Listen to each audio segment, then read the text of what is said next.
Good morning, everyone. Welcome to another episode of the Enablement Brew podcast. I'm Carly Lehner, and as you can see, Malvina El Sayeg is not here today. She is not feeling well, but we were just so excited to have our guest on this podcast that we just didn't want to reschedule. So it's my first solo episode on the podcast. So Whitney, I hope it goes well. But Whitney, why don't you introduce yourself? And like I said, we're super excited to have you. Oh, thank you so much, Carly, and you're going to do great. Hi, everyone. I'm Whitney Sieck. I'm founder and principal consultant at Enablement Enthusiast, and I've spent over 10 years starting and leading enablement teams, and now I'm giving back to the industry that I love so much through my consulting firm. Well, thank you, Whitney, for joining us. And we'll definitely talk more about Enablement Enthusiast. But first of all, before every episode, we ask what is in your mug. So what are you drinking this morning? Yeah, I'm actually in Knoxville, Tennessee for a long weekend with my college girlfriend. So I'm having some hazelnut coffee with hazelnut creamer, a little sweet treat for my last cup of the day. Good. Okay. So how are you, like a 1 cup, 2 cup a day person?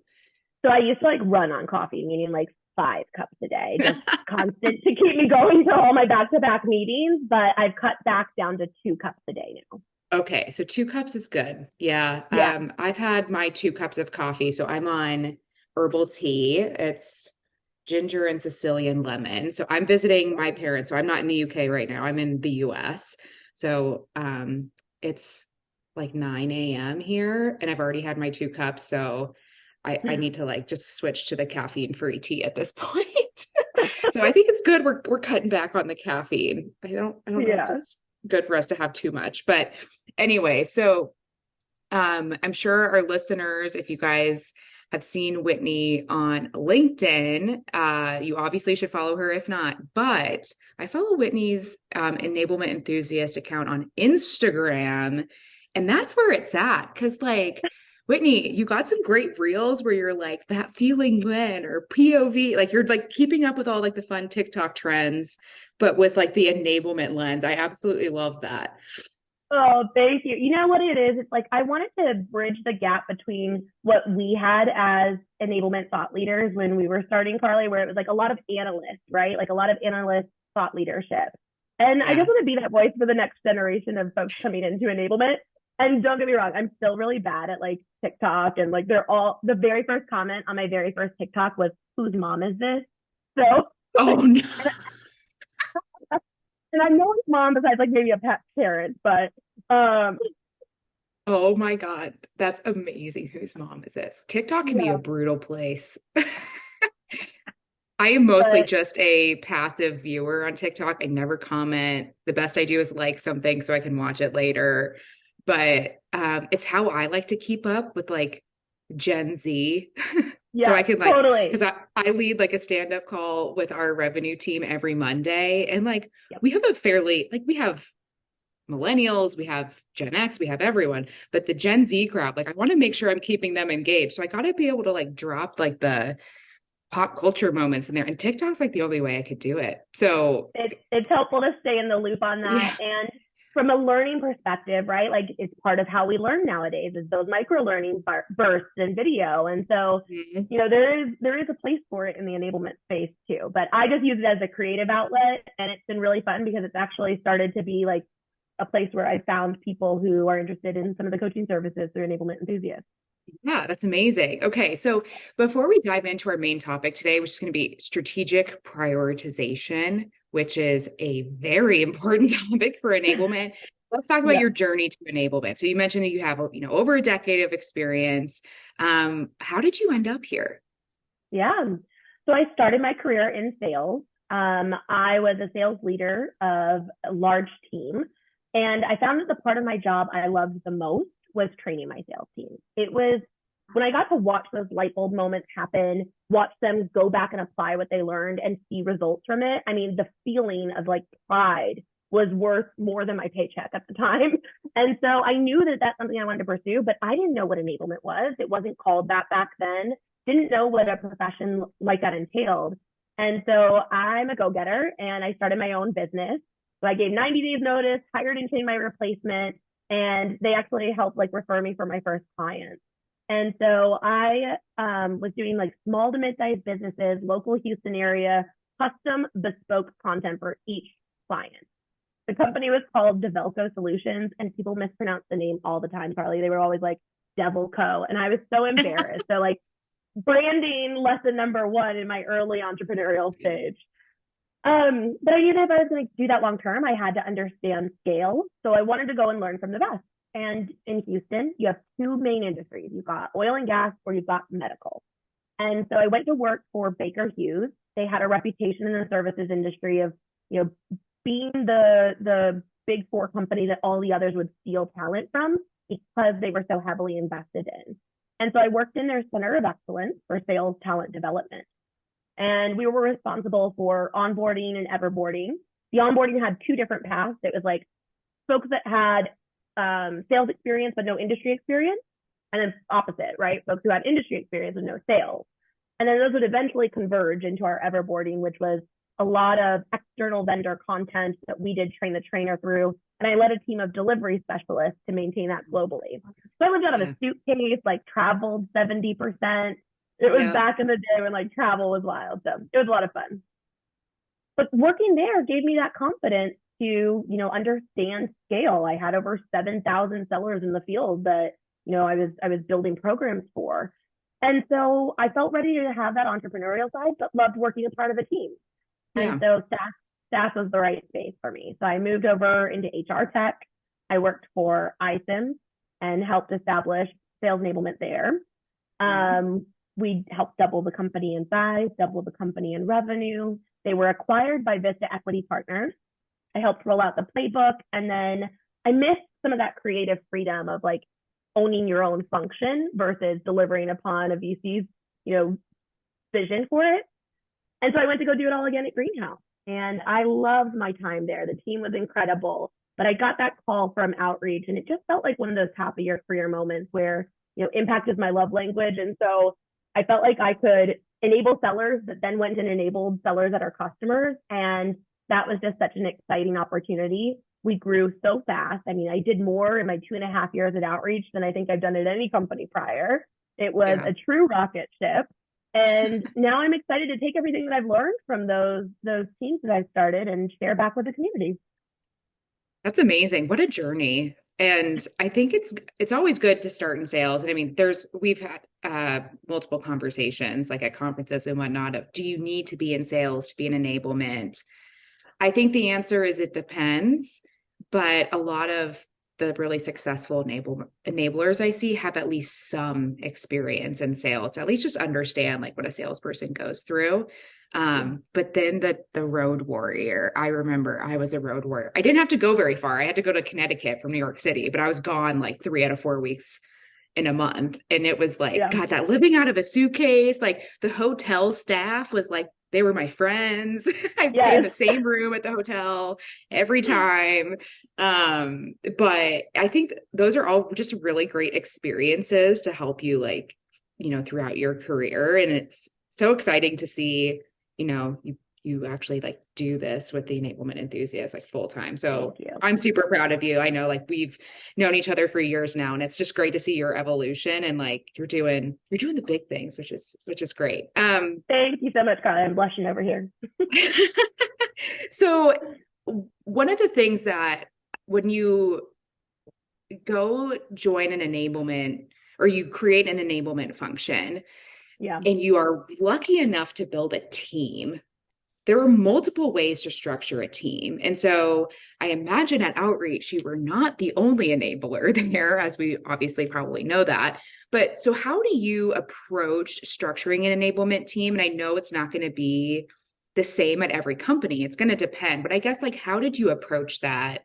And I guess, how do you advise other companies to think about it? Yeah, no, it's a great question. You're right. It's going to be a little bit different and nuanced based on the needs of the business. I'll share that like I think a lot of folks in the enablement space crave a ratio-based model because it's easy to justify headcount, right? And it's something that sales leadership understands. But I think it actually shoots you in the foot a little bit where, especially in startups, it's important to have that early investment that then grows and develops and scales over time, and then you don't have to hire as much later. So I call the model like dependency-based model. You have to be a part of the strategic planning motion, identify which priorities of the business require enablement in order to be successful, and build your headcount plan from there. But I have noticed some trends over the years, and so I've like streamlined my philosophy to hiring. And there's four main categories that I think about the evolution of an enablement team that I see as like phases. And I like the approach of starting with role-based coverage. I think that, and what I mean by that is like you've got someone dedicated to SDRs, someone Yep. dedicated to AE, CS, et cetera, because I do revenue enablement. And it helps you gain credibility because you're not delivering just like high level skill training. You know, you're able to differentiate what enablement is from sales training 10 years ago. And so these folks are really entrepreneurial in nature because they've got to run a business within a business. They've got to balance that strategy and tactical. So like that's like the first type of role that I start to hire for. Once I've got that coverage, then I move into like program and segment coverage is probably that next phase. So as a company matures, you need scalable programs, things like onboarding, content and tools, methodology, things like that. And so getting coverage for that program maturity and ownership of that over time is really important.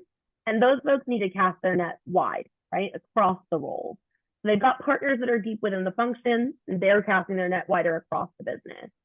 And then segment, I mean, that's nuance that becomes just part of a factor as the company evolves as well. And so each segment has a little bit of different needs and approach to learning strategy and process details that they need. So that rounds out phase two. Phase three is where I think CEO comes into place, right? Making sure that as a company starts to evolve and go global, that you have to be strategic about time zone coverage to make sure that you've got coverage for your program. And you want to ensure that your programs are fit for purpose. So if you've got a large presence in the UK, having someone with boots on the ground there is really critical to making sure that, you know, the information translates well, for a lack of a better word. And then the very last phase that I see is vertical specific. So I'm, you know, starting to see as the company grows, they start to invest more in specific verticals that are outside of the ICP. And so I think my word of caution there is just make sure that there's sufficient investment from the business before you ever dedicate headcount there, and hold off until you've got at least like 6 sellers dedicated to the vertical. And that takes a little bit for a company to make that type of investment. Yeah. Yeah. I think that's a great approach. And it makes a lot of sense to start with the role-based coverage. Like that's how, you know, we do it at Andela for now. Yeah. And hopefully, you know, as we scale, we start to bring in some more specialties in there. But it's a great way to have enablement be really embedded with everyone within the business. Word of caution as well, it's really hard to have someone do multiple role coverage across enablement. So like you really should, in my opinion, like have an SDR, you know, sales, CS, you know, Yeah. if there's other roles, it's really hard to do multiple well, One of I would the say. Totally. And I think one of my favorite ones that we, you know, rolled out at Outreach was someone who was dedicated to account managers, or we call them Yes. growth account executives. I mean, for so long in so many roles, I've seen them be like the ugly stepchild of enablement, right? Like they have to take the new logo training and make it work for them, and it doesn't fit in their process. Yep. And so I was excited to be able to give that type of dedicated support to that group as well. So yeah, I mean, if your company is making investments in different parts of the business, that's where you know that you should focus as well. Yeah, absolutely. And I mean, most companies, their revenue comes from existing clients. Like, you know, Yes. upsell potential or like the stability of their revenue is highly dependent on existing customers. And Yep. so I do want to see more of a shift in that, like account management or CS, whatever you call it at your company, like that enablement is so important. So Yeah. it's definitely important to have someone dedicated to that, because what works for new business is not going to work for retaining customers. And I think any CS leader that we would have on this show or whoever we would talk to would probably agree with that. And if But you're doing so that, if you're doing that no, type go of ahead. training too, if you're doing that type of training that's relevant across both orgs, then you're probably too high level, and the teams Yeah, are having to like connect the dots themselves too. So absolutely. Yeah. So the strategic prioritization framework. So we kind of talked about like how we would structure a team. And one of the things you mentioned is enablement involved in the strategic planning? Like how do we prioritize? So let's dig into that a little bit deeper. So how do you decide what enablement is going to work on or how much enablement is going to work on a given initiative? Yeah. I mean, I'm of the mindset that enablement can do anything, like talented folks in this industry, but we can't do everything, right? We're limited in resources, and ruthless prioritization is the name of the game. It's critical to do the job well. And so there's a few strategies that I've put into play. Like I'll start more holistically. Like my last team, shared that we had first world problems where we had really strong high level leader relationships and probably not as much involvement at the frontline leader level. And so we had this strategy that looks sort of like an upside down pyramid is the best way to describe it, where if there was an individual need with a frontline manager, like the frontline manager would solve it. If there was a specific team, like small team that had a problem, second line level leader would help solve it.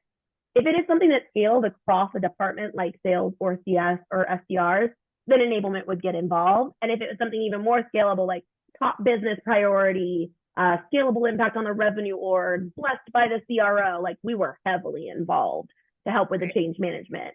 And so tactically, a way to go about filtering some of the requests that come through is to have an intake process where you've got requirement scoping happening, where you can filter that. That's like probably step number one, I'd say, is to figure out your philosophy around what enablement is going to work on and communicate that really clearly. Do you have something like that at your org too, where you've got an intake process? Yeah, so it's interesting because we have it on the RevOps side. Like, I mean, I need this account changed or whatever, right? Like, so the Sure. RevOps side is we have a really strong intake process. Enablement, we've actually talked about this. Like, do we want reps to say, hey, I want an enablement program on this? And I think that they like it could depend. Like, do we want rep driven requests and or manager driven requests? And I guess there's going to have to be a combination of both. And we typically right now we work with the managers, but we also still stay in contact with the reps. So hopefully we're informing our programs based on both audiences. Yeah. But we don't have a formal like intake process, which is something that we've discussed multiple times. And it's probably time to do that given as we start to scale and things like that. We can't speak to every rep anymore. Sure. So I do like the suggestion for sure. And the pyramid And makes a lot of sense. it helps to filter out some of the noise, but it is important to keep an ear to the ground with the field. So it's great that you guys are including, some of their thoughts. We like to see what the field is asking for, but if it is individual or smaller, we do ask that our frontline managers step into some of those roles so that way we can focus on the highest priority items. And I would say like one of the things we did was constantly reconfirm priorities. So my team had stakeholder quarterly business reviews where middle of the quarter, mid-month, they would get together with their smaller stakeholder group and present back on the enablement charter, where we were from a maturity perspective, what were the top priorities, what were we hearing from the field, and validate, like, are we still focused on the right things? Because it's important that we bring that feedback and elevate it to the senior leaders. So that way we're not just like taking a top-down approach and forcing something that the field doesn't find valuable or relevant. Yeah. But I think the ultimate, like the toughest challenge in prioritization is alignment in expectation. And that's where this strategic framework around prioritization comes into play. Two examples come to mind that help like build some context for how this came about. The first was we launched a single like field training on a new product that we were putting into market. And it was well received. And we had a great plan in place that we were going to start executing for reinforcement and to help sustain the training. And so we were feeling good. Well, the following week, our CEO gets on a call with a rep who doesn't even talk about the new product. And so they're frustrated and send messages to all of the, top leadership within the revenue org around like, this training obviously didn't work.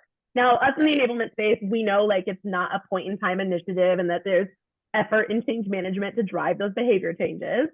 But I understand where the expectation was, right, from recency.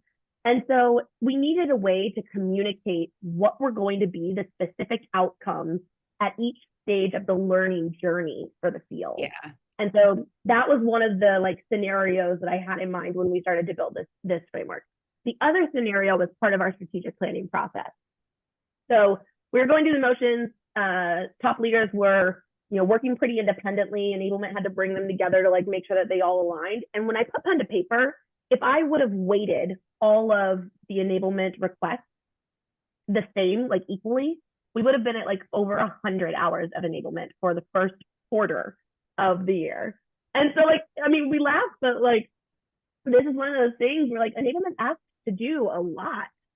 And so I had to show the executive team, this is what you're asking for. And top companies, around the globe our size are really only doing about 32 hours of formal training a year. And so we Right. can't do that in the first quarter. And so I worked in tandem with our VP of sales and my enterprise enablement manager who had like a management consulting background and just like this really special talent in being able to take concepts being discussed and turn it into something actionable. And so the three of us put our heads together and came up with this framework. And it's a 9-box framework, and I'll describe it here, but maybe we can attach like a visual to it when you share the episode. But Pop it up right here post production. How about that? ooh, that's fancy. For our visual watchers on the show. Yes. There you go. There you go. Yeah, our VP of sales posted about it on LinkedIn recently and like did a napkin sketch, so that might be a good one. But the 9-box has 2 axes. One is around level of learning, so awareness, competency, and mastery. And the other is around the rep's ability to consume information. It's around their cognitive load abilities. And so is it something that is, a brand new concept to them where they have nothing to attach it to? Or is this just a slight tweak on something that's, pretty much part of their day-to-day life? And so we were able to take the big initiatives and slot them into this framework. And there's a concept with like a point system associated with it. It's like that old exercise where, you've got like a $20 bill and you've got $5 activities, $1 activities, $10 activities, and like, how do you want to spend it? So we created a concept like that gave a point system to this framework. And we said, we stuck with a number in the beginning and said, let's try this number and see how it works. So we said, you've got 16 points to spend. You can't go above that because it will go in one ear and out the other for the field. We can create things that they can access, like at a high level awareness, but we can't go beyond that. And so we leveraged this to have a lot of executive negotiations around the priorities. And it was incredible because we were able to come up with some really cool trade-offs that didn't even require enablement for some of these initiatives because we showed, the unrealistic nature of the expectations being put on the field. And so like one example was we found out that we could actually create overlay reps that would help on a product versus launching it at the same time we were doing something else. And so we were able to come up with creative solutions as a business that, helped us to pace the information appropriately. Love that. I love a good framework. I think it just helps everyone kind of understand like how we're going to approach something, and it helps everyone speak the same language, which yes. I think is a huge challenge with enablement and working cross-functioning with all the different leaders that we work with. Like if we can all understand the same language and we can all spend the same amount of points, and we all like, it just like helps with the roadmap. So I absolutely love that. So we'll link the original LinkedIn post that you had mentioned. We'll link that in our LinkedIn post on YouTube, on the website, everywhere. But I think it's a really good one to take a look at. Now, sorry, go ahead. I was just going to say, like, I think the beauty of it too is if you think about that example I shared at the very beginning with our CEO and the expectations coming out of the training, we were able to associate outcomes with these levels of learning as well. So if you're at awareness level, you're only at awareness level in that journey, you can expect about 20% of the field to actually implement that right away. Your top performers, your like heavy lovers of learning that want to try new things, the pioneers. And then if we're at a level of competency, meaning they've gotten a safe space to practice this, they've gotten feedback and coaching from their manager, you can probably expect about 50%.